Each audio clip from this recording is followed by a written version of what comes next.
Hello friends, கல்யாண வீட்டில் பண்ணுற இன்ஸ்டன்ட் மாங்காய் ஊறுகாய் எப்படி பண்ணலான்னு பார்க்கலாம். ரொம்ப சிம்பிள், ரொம்ப ஈஸி, ரொம்ப டேஸ்டியாக பண்ணலாம். இது தயிர் சாதத்துக்கு எல்லாம் செம்ம சூப்பராக இருக்கும்.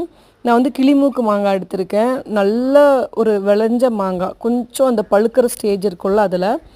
அப்புறம் 2 ஸ்பூன் சில்லி பவுடர் ஆட் பண்ணியிருக்கேன், மிளகாத்தூள். அப்புறம் மஞ்சள் பொடி ஆட் பண்ணிக்கோங்க, எவ்வளோ தேவையோ அவ்வளோ. உப்பு ஆட் பண்ணியிருக்கேன், பெருங்காயத்தூள் ஆட் பண்ணியிருக்கேன். இந்த பெருங்காயத்தூள் காயத்தை பவுட்ரு பண்ணி ஃப்ரெஷ்ஷான பெருங்காயத்தூள். அப்புறம் அடுப்பில் செக்கில் ஆட்டின நல்லெண்ணெய் ஆட் பண்ணியிருக்கேன். நல்லெண்ணெய் கொஞ்சம் தாராளமாக ஆட் பண்ணிக்கோங்க. இந்த ஊறுகாய் 2 டேஸ் வரைக்கும் வெளியே வச்சுக்கலாம். இந்த ஊறுகாய் ஊற ஊற இன்னும் சூப்பர் டேஸ்ட்டாக இருக்கும்.